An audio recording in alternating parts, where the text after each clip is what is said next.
Hello and welcome everyone to Women's Speakers Association's WSA TV premiere show. I'm Laura Rubenstein, your host and producer and digital media and marketing strategist. And I'm here in San Diego, and today we have a very rich topic about moving your life forward, making the most of your life. And I can't wait to have our experts jump in on this. So let's go ahead and say hi. Hi, Christina. Hi, I'm Dr. Christina Hallett. I'm a psychologist and executive coach based in Suffield, Connecticut. And I am also the author of Be Awesome, Banish Burnout, Create Motivation from the Inside Out. You can find me online at drchristinahallett.org. All right. Thanks for being here. Hi, Barbara. Hi, my name is Barbara Morningstar. I'm in Vancouver, British Columbia. I actually offer end-of-life education, and I'm a speaker and author of Honoring the Mystery, Uplifting Insights from the Language, Visions, and Dreams of the Dying. The name of my company is In Autumn's Cocoon, and you can find me online, inautumnscocoon.com. Beautiful. Thanks, Barbara. Hi, Lisa. Hi, my name is Lisa Lajoie, and I'm from Montreal, Quebec. I'm a business intuitive and mentor, and I have a radio show called From Misfit to Mystic. And you guys can find me at tappingintoit.com. So as you can tell, everybody, we have a very interesting group of people, from intuitives to people who work with end of life and psychology. So I want to know from each of you who are here today, our experts, how can people make the most of their life? I mean, from each of you, from your expertise, what advice do you have, Christina? Well, one of the things that's really important to me is how people can increase their motivation and their involvement and investment in their own life. And this really can happen through the magic of neuroplasticity, where we can change what we think about and how we think about things. I've created a little acronym to describe this, and it's called SWAP. That stands for self-compassion, worthiness, ask for and accept help, and positive self-talk.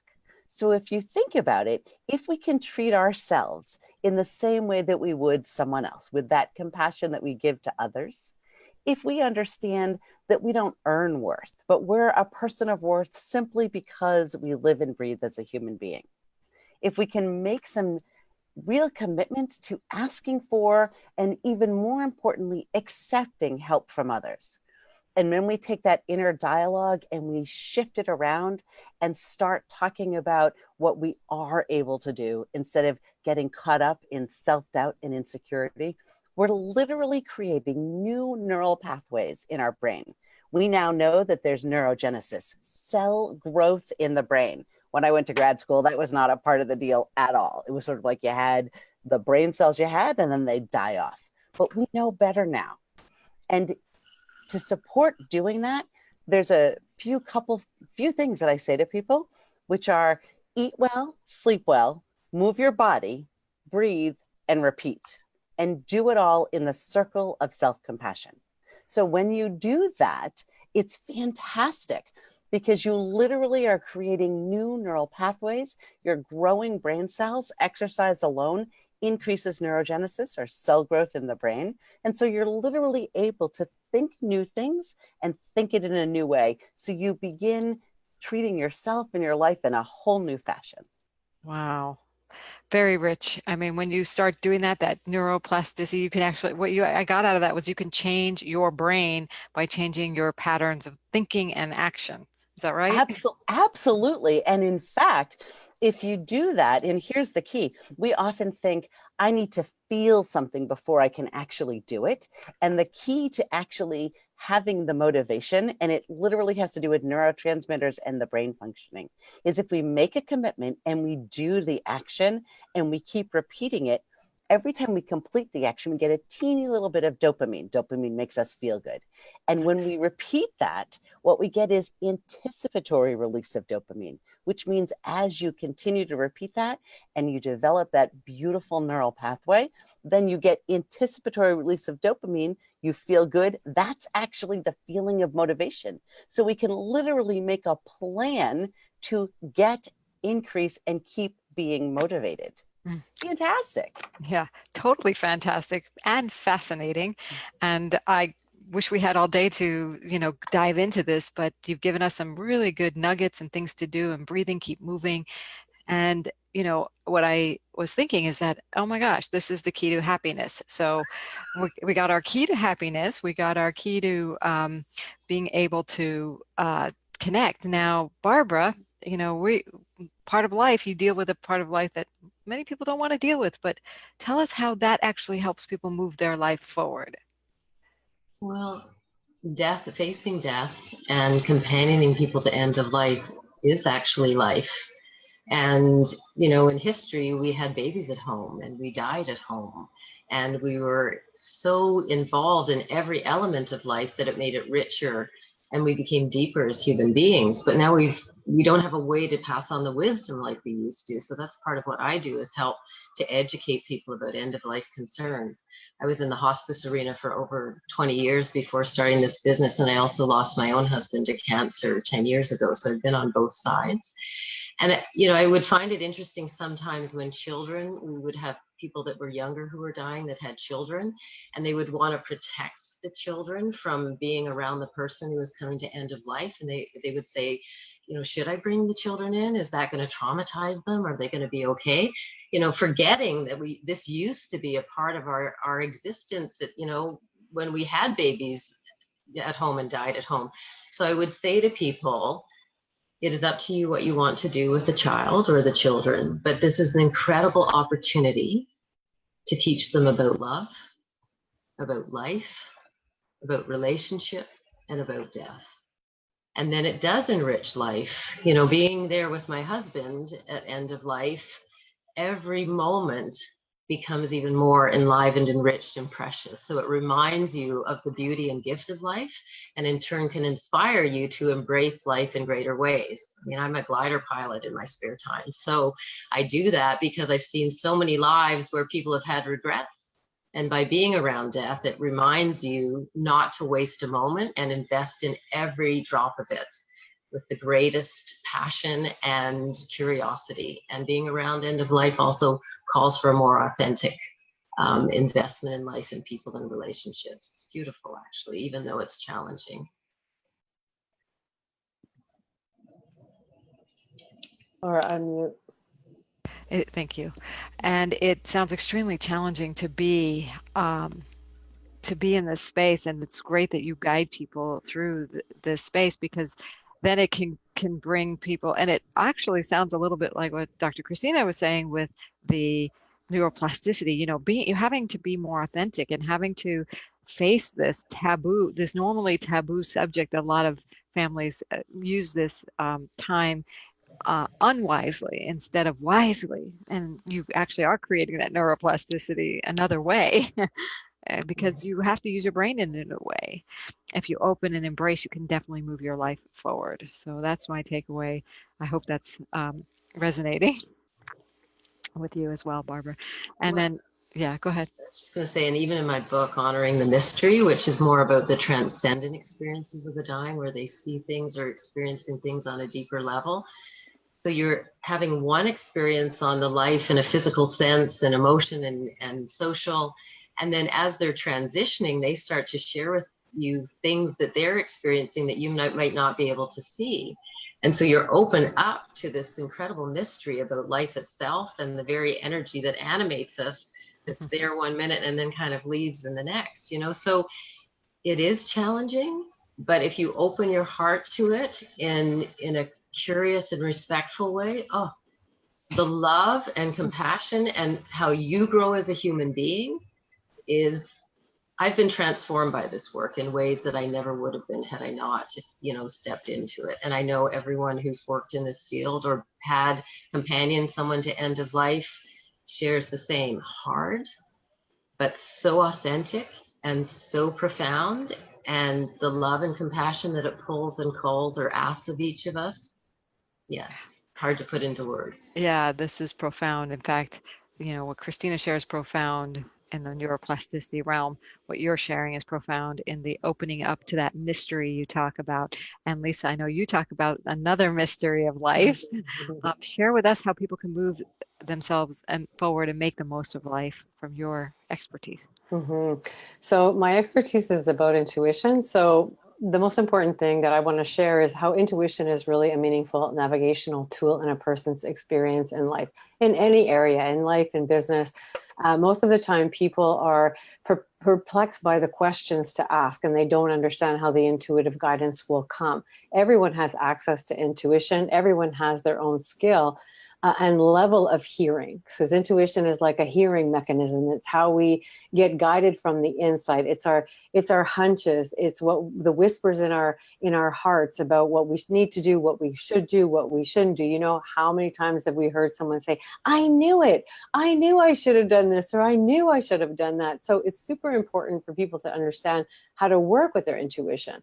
The gift that I've been given over being a lifelong clairvoyant and just being able to understand how to use intuition is to especially work it in my business, learning to use intuition to discover successful potential, asking the right types of questions to know when I should launch, how I should launch, what I should launch.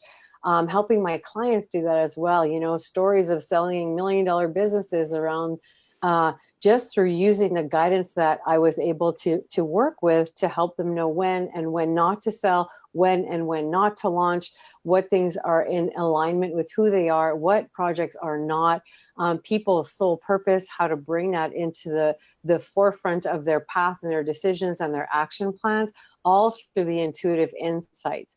The thing for the viewers is to understand is you have your own. And if we just know that if we learn to ask the right questions, our intuition is already trying to work with us. I mean, it's a creative process that's constantly happening. Life is trying to give us messages. The universe is giving us messages. Our bodies are giving us messages. Our higher minds, our own abilities.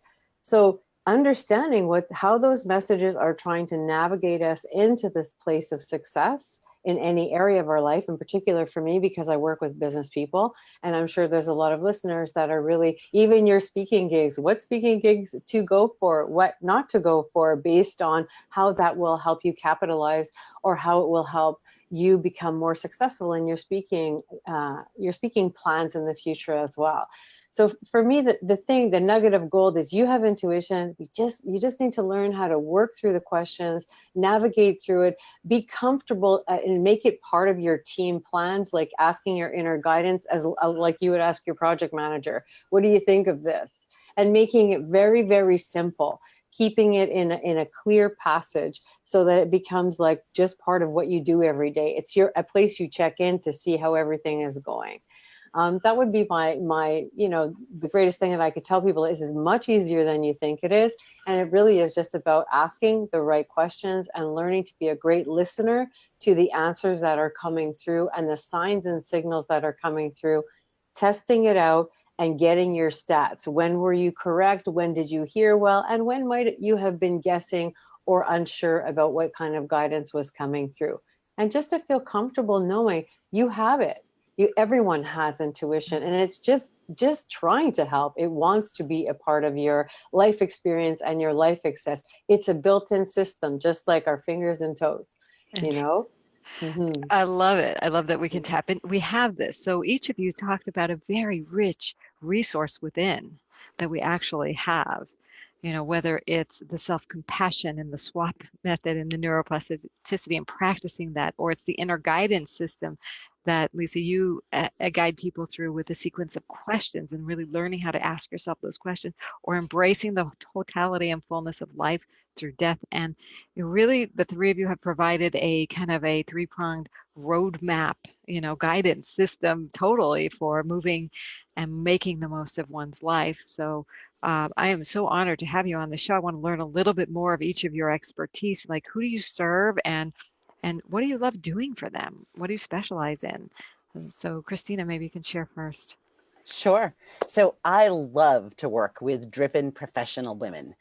Not that I don't work with men, I do, but really my expertise and my passion is in working with women to increase their empowerment and really this idea of banishing burnout. So I work with women to help harness the positive power of stress, through self-compassion and radical self-care. That's sort of one of my favorite hashtags. It's like hashtag radical self-care. And it's really because there are ways that we can make stress work for us rather than against us. You're really using stress to our advantage.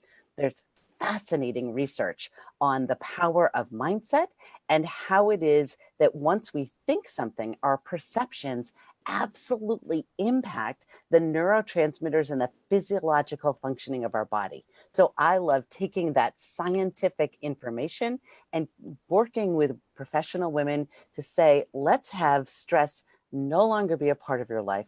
Let's have you be not only on your list, but hey, how about up at the top of your list? Learning to really be your own best friend. And because as you do that, as a driven professional, then everything in your life begins to expand and everyone benefits instead of everyone suffering because you're not taking the care of yourself that you need to. Now, do you have an example or story of how you help somebody? I do.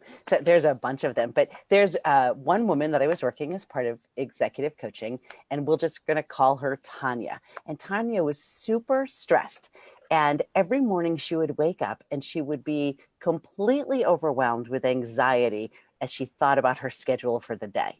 Now, in general, we know when you first get up, you want to go through some kind of soothing routine. And what you don't want to do is jump on your electronics. On the other hand, laughter gives us the single biggest hit of dopamine we could possibly get, other than the use of illegal drugs, and we're not endorsing that. And so what we did for Tanya was, first of all, we had her start her day watching 5 minutes or less of silly cat videos on YouTube. She loved them. They would make her laugh. So what she did is she began to set this new neural pathway of waking up and having laughter that decreased the anxiety, that decreased the stress, decreased the arousal. Then she could get up, do her routine, still put off looking at the email, and then get into her day. Now, she came to me because she was really beginning to think that she was burnt out. And she noticed this because she was getting increasingly irritable during the day. And what she would do would be then work harder and harder and harder. So when I say driven professional women, I really mean driven. She would put more into work and felt like she was getting less and less. She had lost the ability to really prioritize what her needs were. And then she'd get home and she would say, oh, I know I should exercise, but she would collapse on the couch and have a cookie and a glass of wine. So what we did in our work together is sort of say, how do we make you create a life that is the kind of life you want, that actually pays attention to your needs? And we use little tips like starting off with silly cat videos in the morning, as well as really looking at her schedule and having her find time for radical self-care, meaning learning to care for herself. So having some boundaries and limits, saying yes to her, that kind of a thing. And what happened? Decreased stress, decreased burnout, super happy, and getting back to finding meaning in her life. Beautiful. Thank you for that wonderful story and the work you do. Simple solutions really make a profound impact. Great. I'd like to go over to Barbara and ask you about who do you work with, a little bit about how you work with and what the impact of that is. Well, it's always an interesting question because my first answer is everyone, because of the fact we all have to face death at some point. But my deeper focus in the work when I'm with people, first of all, the main people I'm working with is people who have a terminal diagnosis, so they're dying or facing end of life. They're caregivers, because the caregivers often struggle as to how to companion their loved one. And that can be medical professionals. I've done presentations to palliative doctors. I just did a full day workshop for a hospice in the interior of BC, as well as public. So I'll do talks and workshops for public to become more educated on end of life concerns. The biggest focus that I have and when I'm teaching is to address the fear. Because who wants to talk about death? We want to talk about life. But we go back to our theme today. It is life. Buddhists, I know in some of the more traditional Buddhist practices, they actually get young Buddhist monks to meditate around corpses. so they're more prepared for life itself. So the more you can learn ahead of time about the subject before you get deep into an experience where the emotion is high, the easier it is for people, and to find out who the team members are in their own life that can help them during that time. So I also touch on grief as well. Do you have a story you want to share about either your own personal journey or a client? In my book, Honoring the Mystery, it is a book of stories. It's very simple. It's only 100 pages, and stories speak to the heart. And when we're grieving or going through high emotion, simplicity is key. So I'm just going to tell you one little story from the book that's quite stunning because it's got practical information as well as sort of that transcendent mystery. So I was working with this one patient. It was years ago, before they had a lot of the medications they do now for AIDS. And sadly, we were seeing a wave of young men go through. And this man was coming to the end of his life, and his partner actually died of AIDS about 3 months later. And he had shared with me that he did believe in a life after death. So I was walking in the hallway with him at one point, just a week before he died, and he was down to literally a skeleton of skin and bone. And it was really quite frail in his physique and really tender to companion him. So a week later, I come in and the nurses asked me to go in and see him. And he's imminent. He's getting close to the end. And I sit gently on the bed. And as I start talking to him, all of a sudden his head drops and his eyes are open and his mouth is open like this. And I call it the Raggedy Ann doll look, which is scary for people to see if they haven't seen it. Like in the movies, we think everybody dies with their eyes closed and their mouth closed. And it's not always like that. So when the eyes are open like that, it can be a little bit disconcerting. So he dropped his head, his mouth was open, and I thought, oh, did he pass on me? But when I looked in more closely, I could still see his chest just rising up and down a little bit. So I waited.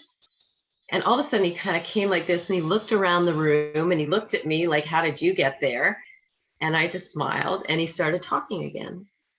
And then we went for a few minutes, and all of a sudden his head dropped again. I could have done this, like when his head dropped, his eyes opened, nothing. It was like it was empty. And so I waited. And again, he kind of came back, looked around the room, looked at me, and I kind of giggled, but we started to talk again. Happened about 3 or 4 times. And on the final time when his head dropped and his eyes were open, I knew him well enough that I could be playful. And I said, I think we're going to need a pair of lead boots to keep you in that body. And he went, oh, I'm sorry. And I said, are you kidding me? If it was me, I'd be off, and the heavens are doing it is whatever you're doing instead of talking to me. Now, this is the fascinating part. This is why the mystery of this is so interesting. He got really quiet. He looked, there was nobody in the bed next to him. He looked to make sure no one was there, looked out in the hall, and he looked me straight in the eye and he said, people used to tell me that I could be in one place, but my body could be somewhere else. But he said, I didn't believe it until now. And I smiled and I said, oh, well, I said, I think I'm open to that. And he winked and he said, well, that makes 2 of us. And so we just had another gentle conversation, and I tucked him in, and he fell asleep, and he died within about 24, 48 hours. So it's almost like watching a butterfly going in and out of the cocoon. And I wished I could ask him more questions, but it would have been imposing. But, so there's so much that goes on. It's not just the decaying of a physical body. There's rich tapestry and exchange emotionally, socially, with those you love. And you're engaged in this deeper mystery that you don't have all the details of. So to learn more about it, as hard as it is, can enrich the experience and also help in the grieving process after. Beautiful. When we can grieve well, we can live well. So thank you for facilitating that and for that beautiful story. So Lisa, I want to jump over to you and ask you about your work. Who do you work with? What do you do? Do you have a story about how you help people? I do. And yeah, this is really nice to be here. And I really love listening to everybody. And I work with top CEOs as well to help them, gain insight. Listen, the people that I work with that are CEOs, they call me their secret weapon because I'm able to tune in and find out things that are going on behind the scenes in any kind of business, because energy is everywhere, and I'm able to see what's going on in different circumstances to help create more profits, profitability, potential. So those people love me, and they hardly talk about me because they like having me as their muse on the board and the round circle. So it's pretty interesting. But I also work with entrepreneurs and people that want to grow their business and expand. I do it through helping people understand the laws of creation, laws of attraction, how to build a conscious business, how to use intuitive intelligence in business itself. So helping facilitate and teach and educate, as well as people will use me directly to help them increase their business and make sure that they're on track with where they want to go and their projects and their timing and all that. For me, the guidance, acceleration is what I'm all about. Unstoppability is what I'm all about. And I know that when people are aware of all their options, they just get more successful more quickly, and they feel more and more comfortable. So what's really important for me in my work is to help people get to that place where they want to go by removing the doubt, helping them tune into their own ability as well, and just having the support from somebody like me. It's very unique and different because, often I'm saying, here's what I see. And they're like, I feel that too, And so what ends up happening is this beautiful flow of energy after time and trust is built, because it's hard for at first people to go like, what do you do exactly? The funnest story that I have is this man came to see, this is how I learned about business intuition about 10, 15 years ago. I can't remember the exact time. A man came to see me because of his wife. His wife said, you're going, because they were looking for, couples elevation, and they really wanted help. And I do spiritual work and healing work, and I use my intuition to help find problems and locate, solutions. And so he came, and it helped him so much. A week later, he said, if you can know all of that about my personal life, and you don't even know me, and these are solutions that make sense, here's a bunch of business questions that I have. And so he taught me about how to use my gift, because I am a business person. So I know how to navigate those questions. I know how to seek for potential success and pockets of success. I know how to dig in and look around from my perspective, this clairvoyant perspective. And he taught me by bringing all these questions to me that I had a gift to be able to help business owners as well. And recently, it's so interesting. He came to me because he was looking at getting involved in a company, and they were asking $900,000 for his investment to become part of this business transaction acquisition type of experience. So I said, sure, let's do it. I went in, I did my normal exploratory routine, which is something I invented myself, where learning how to work in business using intuitive intelligence to do it. And I found it wasn't a good, this wasn't a good situation. What they were showcasing and saying was worth $900,000 was not. I gave him a protocol, what to follow. I got him to go back and research and do all these different things. I encouraged him to get true stats and really investigate the company before he spent a dime. He came back to me. He found out the company was not worth what they were asking him to pay. And now we work through all these different details, and he's going to be basically getting a cut of this company because they love him so much for his investment and how he researched and showed them what was going wrong in the company, because that's what his investigation ended up doing, that now they're going to pair up and he's paying this. And, so for me, this is so exciting to prevent long-term problems. Using this ability for me is just so exhilarating and exciting. And so for me, it's such a blessing to be able to also teach people how to do it as well. So, I do both things, and I love it. I love it. I love it. Can you tell? I can tell. All of you are so passionate about, whether you want to accelerate a business and become unstoppable, like I said, Lisa, or experience that magic and mystery through the fullness of life and death, through Barbara, your work, or Christina, your work of being able to really enjoy life to the fullest by using stress wisely. I got that out of you, and avoiding burnout. I mean, the three of you are a wealth of resources for people. I want to invite everybody to connect with Barbara and Christina and Lisa today, because you really have offered something, each of you, uniquely valuable. And whether you need it all or one of them, if somebody resonated, we'll be sharing their links in the comments below. So come back, or if you're watching it now, you'll see it in a minute. And here at Women Speakers Association, we love bringing these powerful women together, and like Lisa and Barbara and Christina. So I want to hear about from each of you, what has Women Speakers Association, the value been for you? Christina, maybe you can address that first. Really, the value of Women's Speakers Association for me is first and foremost having a community, having people to connect with who have the same kinds of overall interests in terms of a way of connecting with other people. Not everybody loves speaking. So I love that there's a built-in community.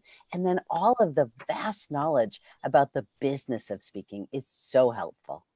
Yes. So if you want to grow your business through speaking, I hear what you're saying. We have the resources in the community to do that. And Barbara, how about you? What's your experience and value you're getting?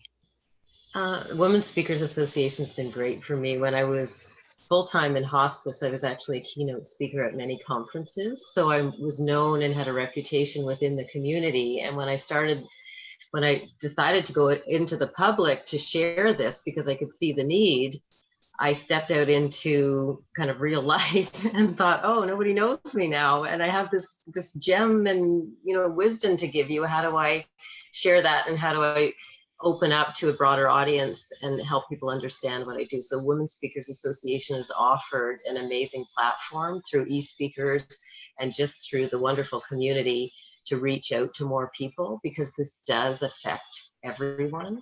And my goal is to make it less threatening and, more of a tender time where we're all loving and helping each other in a compassionate way. And this is a beautiful vehicle to help me do that. Thank you. And it's beautiful to have you here. And Lisa, how about you? The value of Women Speakers Association. So the value of Women Speaker Association for me, there's a few things. First of all, the team that is involved in creating Women Speakers Association, all of you that are on there, Gail included, Laura, you also, you're so supportive in helping us find our way and navigating through becoming a speaker and understanding what it's all about. The lay of the land is very clear. We have support. It's also, for me, really important to see women rising, because our voices need to be heard. It's so important to me to see support versus competition amongst women, and just saying, you deserve to have a voice. Please share your story. We need to hear you. And that's the energy you also feel in the experience, along with just having a place to land and share and try to gain support and understanding. There's so many things that members get. There's these types of experiences. There's constant calls, educating people, teaching about what we have, what is offered here. And what I love is also the organization keeps growing. There's no limits. It's like, I remember a few years ago where it was versus now, and it just keeps expanding as our needs expand and as our voice expands. So it's very exciting. The whole experience is very exciting and very, very supportive. And it's only going to get better. We're headed into a new year, and we've got even bigger and better plans you'll be hearing about. So if you're interested in joining us, getting your voice and message maximized, getting that support and community and resources that each of you talked about, please join us at joinwsa.com. There you'll find the free associate membership that you can join at, or you can do what these awesome women done and join us at the premier level.